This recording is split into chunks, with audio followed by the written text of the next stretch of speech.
اپنے سیل میں بند بیٹھا ہوا تھا. تاریخ سے مسلسل آدمی ایک ہی سیل کے اندر چار دیواری کے اندر وہاں بیٹھا رہے جہاں نہ دن کا احساس ہے نہ رات کا احساس. پولیس کا روز میں اور حضرت مولانا علی شیر حیدری دامت برکات ملالیہ بلال مسجد سے کتاب کر کے واپس آ رہے تھے. کتاب تو جبوتی گراؤنڈ میں ہوا تھا, وہاں نماز پڑھ کے واپس آ رہے تھے. مولانا حیدری نے فرمایا کہ آپ کے سیکٹری راشد نے وہ بات بتلائی ہے. میں نے کہا جی کون سی؟ میں نے مجھے ایک دن رات کو راشد شام کے وقت راشد کو میرے پاس لایا گیا تو میں اپنے سیل میں بند تھا, وہ باہر کھڑا تھا. تو جب سلام دعا ہوئی تو شام کا وقت تھا. راشد پوچھنے لگا فجر کی نماز ہو گئی ہے؟ بہت بڑا وقت ایسا ہوا, زور کا وقت ہے, کسی شہر سے آواز آ رہی ہے, ہمیں بتلاؤ کیا فجر کا وقت ہے یا عشاء کا وقت ہے؟ کیا سن ہے سوائے صحابہ کے بارے میں ملامت کی تصویریں پڑھنا آسان ہے, اس خاردار راہ سے گزرنا بڑا مشکل ہے. کیا جانے کوئی رندوں پہ کیا گزرتی ہے اس کی راہوں میں.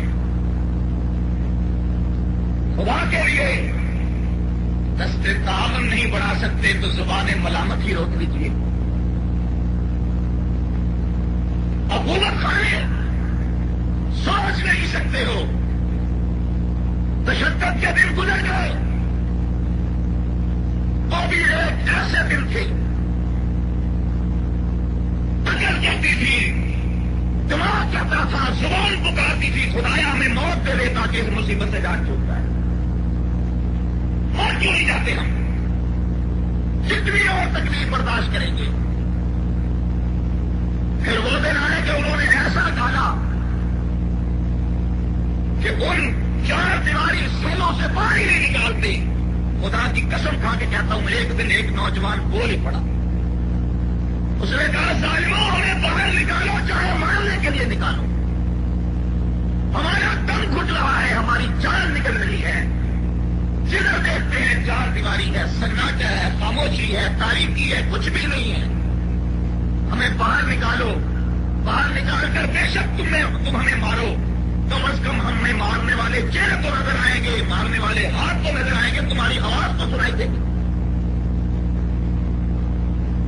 میں بیٹھا ہوا دیکھ رہا ہوں ایک چھوٹا سا بچہ, تو مشکل عمر اس کی 9-10 11 سال, اسے لایا گیا, میرے سر کے سامنے تھا, آنکھوں پہ پٹی باندھی ہوئی تھی. یہ اصول ہے وہاں کا, آنکھوں پہ پٹی بندھی ہوتی ہے, آنکھ پیچھے ہتھکڑیاں لگی ہوتی ہیں. نہیں دیکھتے یہ اسمبلی کا ممبر ہے, نہیں دیکھتے یہ کسی جماعت کا لیڈر ہے, نہیں دیکھتے یہ مجرم ہے یہ محرم ہے, نہیں دیکھتے یہ غدار ہے یہ وفادار ہے. اور انتقام کی آگ کا نشہ اس حد تک ظالموں کے دماغ پہ چل رہا تھا, نہ حقانیت نظر آ رہی تھی, نہ باطل میں تمیز ہو رہی تھی. پٹی کی بات آئی, کئی روز سے کھڑا کیا ہوا تھا, سونے نہیں دے رہے تھے, پٹی باندھی ہوئی تھی, ہتھکڑیاں لگا کر ہاتھ پیچھے باندھے ہوئے تھے. سوال و جواب ہو رہے تھے تو اچانک میری پٹی اتر گئی. میری پٹی جو اتری تو رجسٹر ان کے پاس کا اٹھا کر رکھتے منہ پہ رکھ دیے, کہنے لگے پٹی باندھے, پٹی باندھے, پٹی باندھے, پٹی باندھے. میں نے کہا میری آنکھیں کھلی ہیں, تم نے چہرے کیوں چھپا لی ہیں؟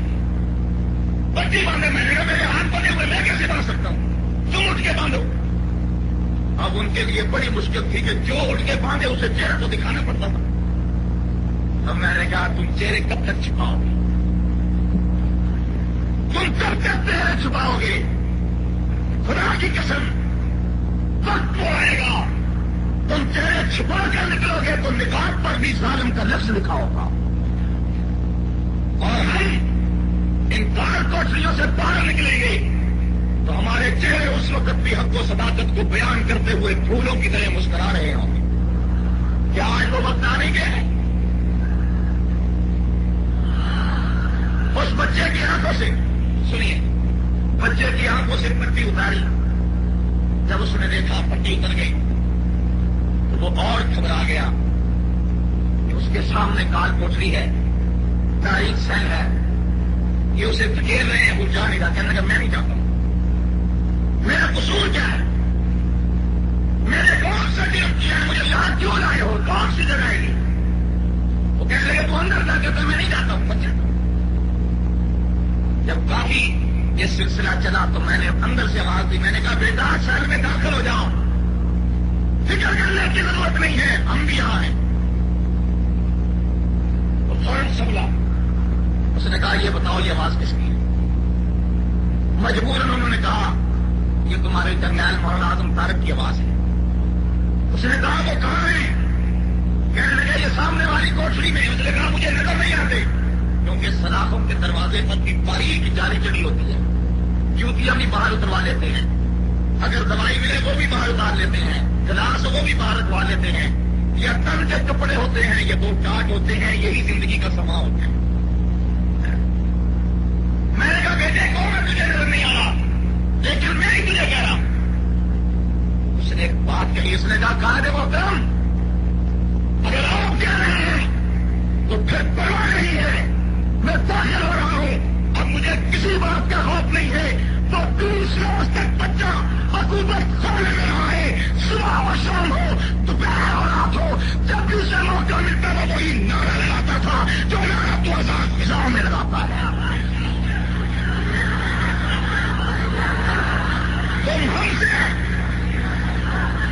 تم ہم سے کتنے جنوی چھیننا چاہتے ہو, تم ہم سے نعرے حق چھیننا چاہتے ہو, تم چاہتے ہو ہماری زبانوں پر تالے لگا دو, اور یہ تالے تو ہماری زبانوں پہ تم حکومت خانوں میں نہ لگا سکتے. یہاں کیا لگاؤ گے, کیسے لگا سکتے ہو ہماری زبانوں پہ تالے؟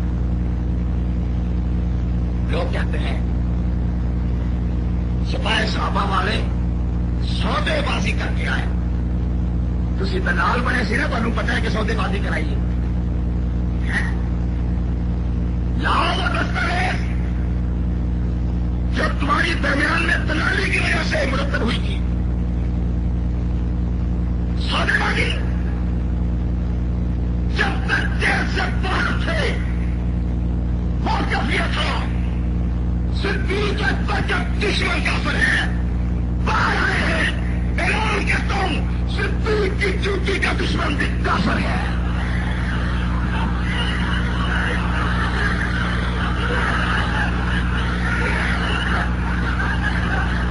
یہ بات یہ کوئی لفاظی نہیں ہے, یہ کوئی خطیبانہ لبو لہجہ نہیں ہے, یہ کوئی مقرر کے میں سولہ نوائی نہیں ہے, یہ کوئی مبالغہ لڑائی نہیں ہے. دلیل سے بات کرتا ہوں, دلیل بھی وہی دیتا ہوں جو امام بخاری رحمہ اللہ کے استاد حضرت عبداللہ ابن مبارک رحمہ اللہ نے دی تھی. جب ان سے سوال کیا گیا کہ عمر ابن عبدالعزیز کا درجہ زیادہ ہے یا حضرت معاویہ کا درجہ بڑا ہے, تو آپ نے جواب میں ارشاد فرمایا تھا کیا تم نے سوال کر دیا کہ نسبت خاطرہ بعد میں پاک, ایک سنے کو آفتاب سے کیا نسبت ہو سکتی ہے؟ فرمایا تم مقابلہ کرتے ہو ایک تابعی خلیفہ راشد کا ایک صحابی خلیفہ راشد سے. فرمایا وہ سفر جو حضرت معاویہ نے رسول اللہ کی معیت میں کیا صلی اللہ علیہ وسلم, اس سفر کے دوران جو گردوں غبار اڑ کر معاویہ کے گھوڑے کے نچلے میں گیا ہے, حضرت معاویہ رضی اللہ تعالیٰ عنہ کے گھوڑے کے ناک کی محل ہزاروں عمر ابن عبدالعزیز سے بہتر و برتر ہے. دلیل بھی اس بات پر, کیا دلیل اس بات ہماری سن رہے بات, دلیل یہ بھی فرمایا کہ سفر میں حضرت امیر معاویہ کو معیت رسول حاصل ہوئی صلی اللہ. فرمایا اس سفر میں جب رسول اللہ صلی اللہ علیہ وسلم سانس مبارک لے رہے تھے, آپ کے سانس مبارک اس فضا میں مل رہے تھے, اس گرد و غبار آپ کے سانس مبارک کی آمیزش ہو رہی تھی. گرد و غبار کا کچھ حصہ حضرت معاویہ کے گھوڑے کے نکلنے میں پہنچا تو محل بنا. اگرچہ محل ہے، اگرچہ نام کی محل ہے، مگر اس محل کو مقام یہ حاصل ہے کہ اس محل میں پیغمبر کے سانس کا گرانا حصہ ہے. جس محل میں نبوت کے سانس کا حصہ ہو اور ابن عبدالعزیز تو اس محل کا مقابلہ بھی نہیں کر سکتا ہے. بات کہتا ہوں، شعلہ صدیق اکبر تو بہت بلند، میری سوچ سے والا، میری سوچ سے والا، عالم کے علم سے والا، دانش کے دانش سے والا، سوچنے والے کی سوچ کی بلندیوں سے بھی والا. صدیق اکبر کی جوتی کو یہ شرافت حاصل ہے کہ اس جوتی نے ابو بکر صدیق سب کہہ دو رضی اللہ تعالی عنہ کی ایڑی پر اس وقت بوسے دیے جب ایڑی صدیق پر رسول اللہ نے لعاب دہن لگایا تھا. جس ایڑی پر سرکار دو عالم صلی اللہ علیہ وسلم نے لعاب دہن لگایا، اس ایڑی کے بوسے صدیق اکبر رضی اللہ تعالیٰ عنہ کی جوتی نے لیے ہیں یا نہیں لیے ہیں؟ نبوت کے لعاب کے بوسے لینے والی جوتی یہ مقام حاصل کر چکی ہے. اور آج اگر کوئی ابو بکر صدیق کی جوتی کی عظمت کا منکر بھی ہے، لا شک کائنات کا بڑا کافر ہے، کائنات کا بڑا مرتد ہے، کائنات کا بڑا دجال ہے. اس سے بڑا دجال کوئی نہیں ہے. میرا ایمان بھی یہی ہے، میرا اعلان بھی یہی ہے.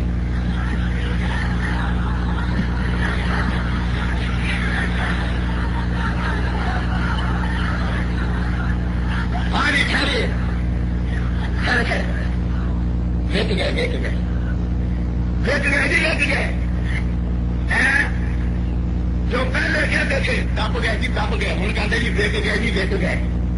تقریر سنو گے تو پھر تھی کوئی اور ہی کہو گے. کبھی ایمان بھی بکا ہے، زمین بھی بیچا ہے. کبھی کسی نے 60 زمین میں زمین بیچنا ہوتا، ایمان بیچنا ہوتا تو اس وقت بیچتے. جب بے نظیر کے دور میں کروڑوں روپے صرف اس بات پر دیے جا رہے تھے، صرف اس بات پر کہ یہ کہہ دو کہ نواز شریف کی حمایت نہیں کریں گے. میں نے کہا کہ اس دور میں یہ بھی نہیں کہتے، اگر کہ نواز شریف سے کہا یہ بھی نہیں کہتے. کیوں؟ ایک نسوانی حکومت غیر اسلامی حکومت کو تقویت پہنچ رہی ہے. جب بڑے بڑے لوگ انکار زیر پر تھے، مصلحت خاموشی کی چادر اوڑھ کر گوشرے آفیت میں آرام فرمانے چلے گئے تھے. کون تھا اس نے قومی اسمبلی میں کہا تھا بے نظیر ان اسلامی حکومت غیر شرعی غیر اسلامی حکومت ہے. بے نظیر اعظم طارق تجھے پاکستان کا وزیر اعظم نہیں مانتا ہے.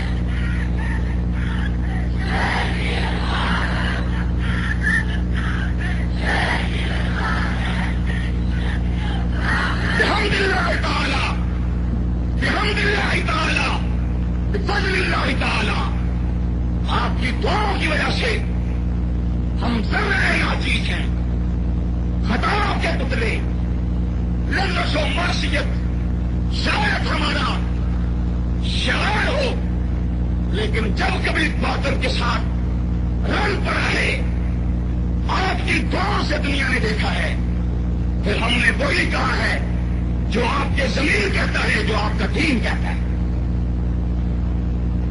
ٹک گئے جب 50 مقدمے تھے، جب دیریاں لگی ہوئی تھی.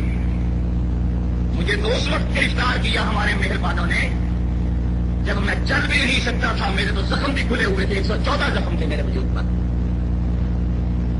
جب وہ مرچیں ڈال رہے تھے، کیا کیا کر رہے تھے، میں نے تو کبھی بیان بھی نہیں کیا اور قسم کھائی ہے کہ کبھی حقیقت بیان بھی نہیں کروں گا.